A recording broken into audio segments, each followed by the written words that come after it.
진리에 이르는 길을 시작하겠습니다.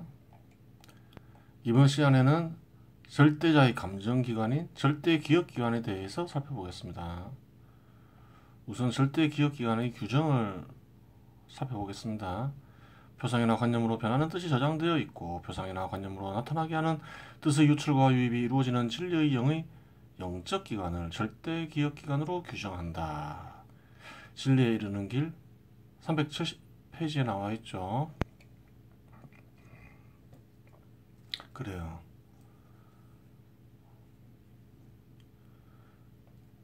인간의 기억기관을 생각하면 되는 거죠. 그럼 인간의 기억기관 같은 게 절대자에게도 있냐 이런 거 살펴보는 거죠. 기억이 있으면 있겠죠. 인간의 영혼을 살필 때 기억은 뜻으로 저장된다는 사실을 확인을 했죠. 그 뜻이 무엇인지도 살펴보았죠. 그래요.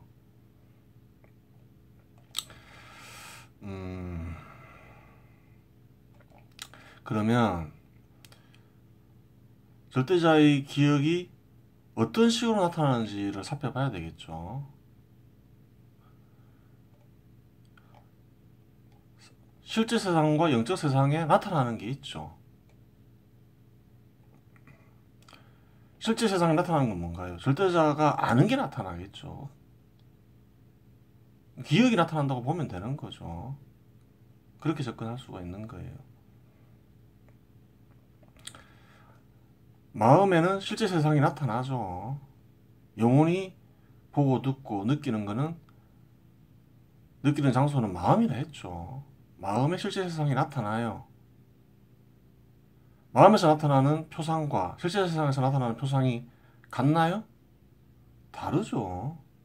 다르죠. 실제 세상에는 이런 색깔이 안 나타나겠죠. 근데 마음에는 나타나죠. 실제 세상의 표상이 마음에 나타날 때는 이런 색깔도 나타나요. 실제 세상에는 빛의 파장만 있을 뿐이죠. 그렇죠. 하지만 마음에 나타나는 실제 세상을 통해서 실제 세상에도 표상이 있다는 사실을 알 수 있죠. 그래요. 표상이 나타나는 이유는 뭔가요? 절대자의 기억에 표상이 있기 때문에 그런 거죠. 절대자가 표상을 인식할 수 있고 절대자의 기억기관에 표상이 있으니까 물론 뜻의 형태로 있겠지만 절대자가 그 표상을 기억하고 있으니까 실제 세상에 표상이 나타나는 거죠. 그래요. 그렇게 되는 거예요. 왜 그렇게 되겠어요? 세상은 절대자의 생각의 결과이기 때문에 그런 거죠. 그래요.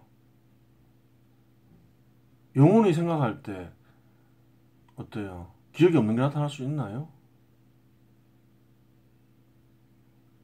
그렇죠. 나타날 수 없겠죠. 기억이 바탕이 되는 거죠. 그래요. 그러면 실제 세상에 관념이 나타나나요?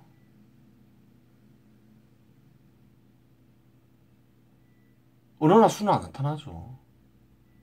그러면 관념이 안 나타나는 것 같죠. 하지만 언어나 수는 안 나타나지만 언어와 수의 바탕이 되는 관념은 나타난다는 거예요. 뭐예요? 뜻이 나타난다는 거예요. 섭리 있죠. 섭리 있어요. 물질과 공간이 아니지만 섭리 있다는 건 다 알아요. 그러니까 인간이 인식하고 사용할 수 있는 거죠. 물론 마음에서 인식하고 사용하는 거죠. 그래요. 그리고 규정도 있죠. 규정도 있어요. 존재하는 모든 대상들의 규정이 이루어지죠. 존재하는 모든 대상에 있는 뜻은 뭔가요? 물질, 공간. 그래요. 존재하는 모든 대상에 있는 뜻은 세상을 이루어지게 하는 대상이다라는 뜻이 있는 거예요. 그러면 천명도 있는 거죠. 천명도 알 수 있는 거죠. 존재하는 모든 대상은 세상을 이루어지게 하는 대상이 되어야 한다는 천명이 있는 거예요. 이처럼 뜻이 있어요. 절대자의 관념인 거죠, 그게. 그래요. 그걸 통해서 기억기관에 뭐가 있다는 걸 알 수 있나요? 뜻의 형태로 관념도 있고, 이 관념만 그냥 원래 뜻이겠죠. 또 표상도 기억하고 있다는 걸 알 수 있는 거예요, 절대자가. 그렇게 되는 거예요. 나타나는 걸 보면 알 수 있는 거예요, 뭐가 기억되어 있는지. 진리의 영이 섭리의 영이죠. 하나의 절대자인 거죠. 그럼 진리의 영도 당연히 표상과 관념을 기억하고 있겠죠. 그래요. 영적 세상에도 섭리작용이 일어나죠. 섭리작용이 일어나요. 예전에 확인했죠. 또 실제 세상의 섭리가 또 마음에 나타나죠. 원래는 뜻으로 나타났겠죠. 근데 그거를 대부분 사람들이 감지했겠지만 또 딱 표시하는 인간들도 있죠. 만유인력의 법칙이 있다는 게, 즉 물건이 돌을 위로 던지면 아래로 떨어진다는 것을 모든 사람들이 다 알았겠죠, 고대부터. 근데 그것을 감지하고 마음에 드러나게 하는 이는 누군가요? 뉴턴이죠. 수식으로 나타나게 했죠. 그래요. 그 수식의 만유인력의 법칙이 있기 전에 뜻으로 존재하는 만유인력의 법칙이 있었던 거예요. 그래요. 그래요.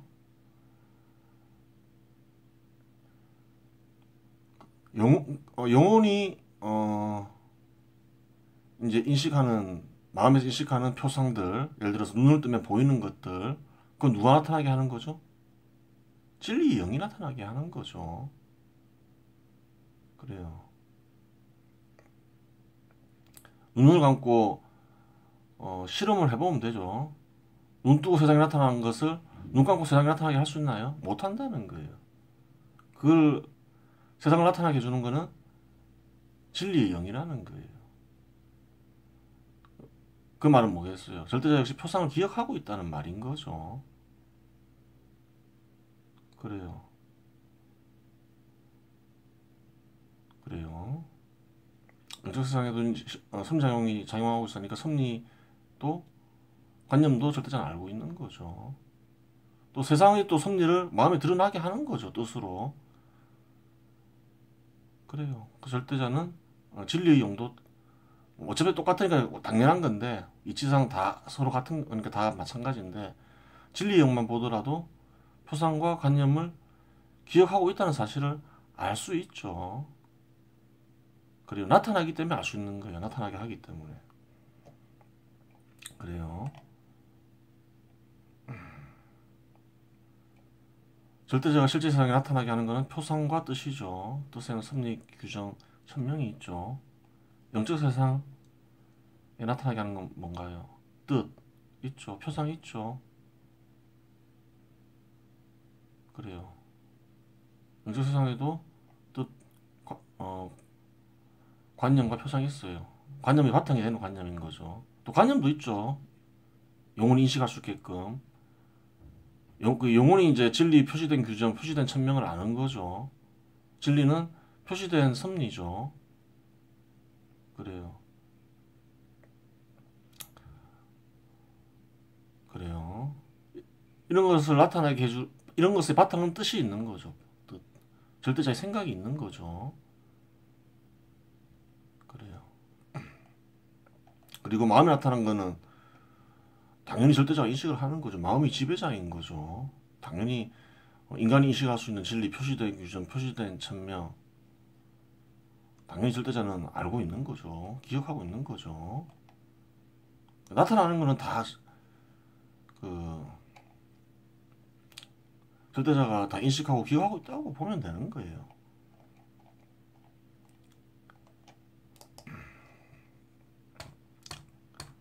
그러면 이제 절대자의 기억의 종류도 알 수 있는 거죠. 앞에서 다 분석이 된 거죠. 형태를 보면서 나타나는 걸 살펴보면서 다 알 수 있는 거죠. 표상이 있고 관념이 있죠. 표상에는 영혼이 인식할 수 있는 표상이 있고, 또 뭐가 있어요? 실제 표상이 있죠. 영혼이 인식할 수 있는 표상은 영적 세상에서 나타나고 실제 표상은 실제 세상에 있는 거죠. 다른 거죠. 그래요. 다르죠. 그래요. 인간이 잠에서 깨어나면 어떻게 되나요? 자기가 보고 있는 육체는 뭔가요? 마음에 있는 육체인 거죠. 그래요. 영혼이 육체라는 형태를 취하고 있는 거예요. 잘 생각해 보세요. 꿈은 어떤가요? 꿈도 마음에 나타나죠. 꿈에 보면 영혼이 꿈속에서 활동하죠. 그래서 꿈인지 생신인지 모르겠다 이러죠. 꿈인 줄 알아도 어때요? 와, 생시 같다 이러죠. 영혼은 어디서 활동하고 있는 건가요? 영혼이 활동하고 있는 배경은 어디에 있는 세상인가요? 마음에 있는 세상이죠. 영적 세상에 있는 세상인 거죠. 그 세상은 누가 만들어줬나요? 절대자가 만들어줬죠. 진리의 영이 만들어준 거죠. 그래요. 깨어있을 때는 실제 세상을 바탕으로 마음에 실제 세상을 만들어주고, 꿈과 같은 경우는 그냥 실제 세상에 도움 없이 그냥 진리 영이 만들어주죠. 세상을 만들어 놓은 세상일 수도 있는 거죠. 그렇게 되는 거예요. 꿈속에서 만나는 사람들이나 혹은 또 다양한 대상들을 만날 수 있겠죠. 괴물을 만날 수도 있고. 걔네들은 뭔가요? 그래요. 한번 생각해 보세요. 이 세상은 당연하다고 생각하면 그냥 아무 생각 없이 지나가는데 좀 이상하다 생각하고 바라보면 재미난 거예요. 그래요. 꿈을 보더라도 절대자가 표상을 알고 있으면 알 수 있죠. 기억하고 있으면 알 수 있죠. 그래요.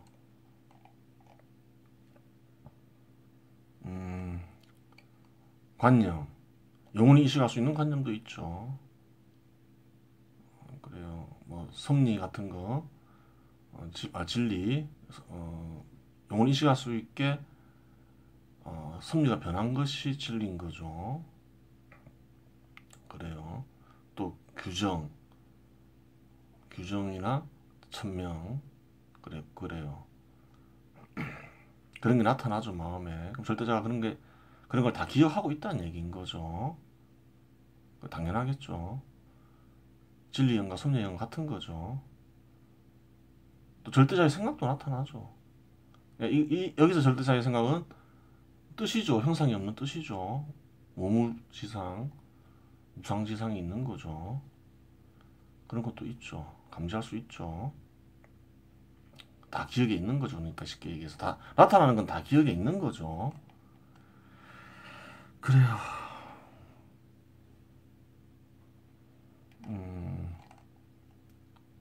좀 시간이 남았으니까 명상이 뭔가요? 코로 숨쉬기 하는 게 명상인가요? 미간에 집중하는 게 명상인가요? 몸 비트는 게 명상인가요?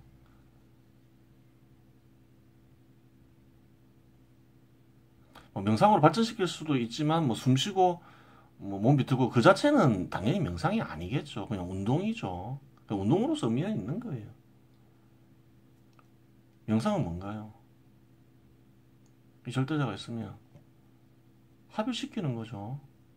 합일시켜서 뭐 절대자를 한번 감지해 보거나 혹은 절대자와 함께 생각하는 게 명상인 거죠. 그렇게 하려면 어떻게 해야 돼요? 혼의작용을 거치면서 생각해야 되겠죠. 그걸 직관이라 한다 했죠. 해관이라고도 하고 정해라고도 하고. 그렇죠. 그거는 이제 진리과 합의를 하면서 그렇게 이루어지는 거죠. 동시에 되는 거죠. 그래서 영혼을 절대자의 자리에 못 박아 두고 진리의 영을 한번 감지해보는 걸 시도하거나 그냥 생각하는 거죠. 감지하는 걸 시도하는 건 좋은 게 아니에요. 착각일 수도 있잖아요. 뭔가 감지됐는데. 그러면 못 박아두고 진리의 영의 자리에 영을 못 박아두고 그냥 계속 생각하면 돼요. 그러다 보면 어느 날 감지가 되는 거예요. 그래요. 그래서 예를 들어서 무상지상, 무물지상, 무상지상, 무물, 그 있죠. 그런 무상지상을 감지하면, 무상지상의 뜻을 감지하면, 그걸 어떻게 해야 돼요? 표시를 해야 되죠. 절대자의 생각을 감지할 수는 있어요. 근데 표시하지 않으면 인식할 수 있나요? 인식 못해요. 표상이든 관념이든 표시를 해야 인식할 수 있죠, 영어는. 그래요. 뜻을 감지하고 표시를 못하면 뜻을 얻은 건지 아니면 착각한 건지 알 수가 없어요. 사실은. 표시해보면 알겠죠. 자, 무엇을 얻었는지. 그렇게 되는 거예요. 뜻을 표시하는 게 쉬울까요? 어려울까요?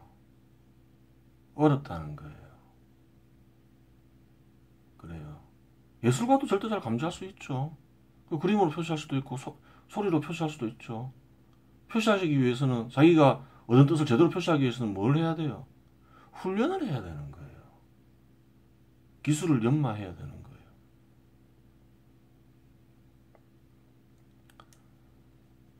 그렇죠. 언어로 표시하는 것도 마찬가지죠. 그래서 사실은 비상비비표가 그러니까 제3합일이 어려운 거예요. 쉬운 게 아닌 거예요. 어쩌다가 절대자와 합일은 될 수 있어요. 그리고 뜻을 얻을 수도 있겠죠. 근데 그것을 표시할 능력이 없으면 어떤가요? 인식할 수가 없다는 거예요. 자기는 뜻을 얻었다고 하는데 얻은 걸 수도 있고 얻은 게 아닐 수도 있어요. 왜? 절대자의 생각은 형태가 없어요. 형태도 없고 소리도 없고 인간이 인식할 수 있는 관념도 아니라는 거예요. 그렇게 되는 거예요.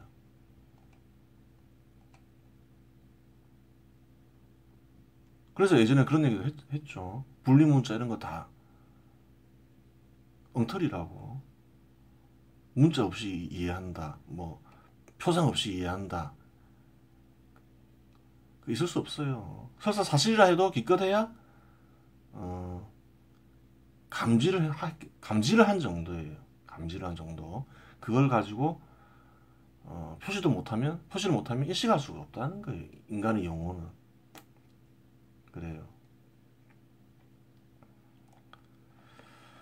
그래요.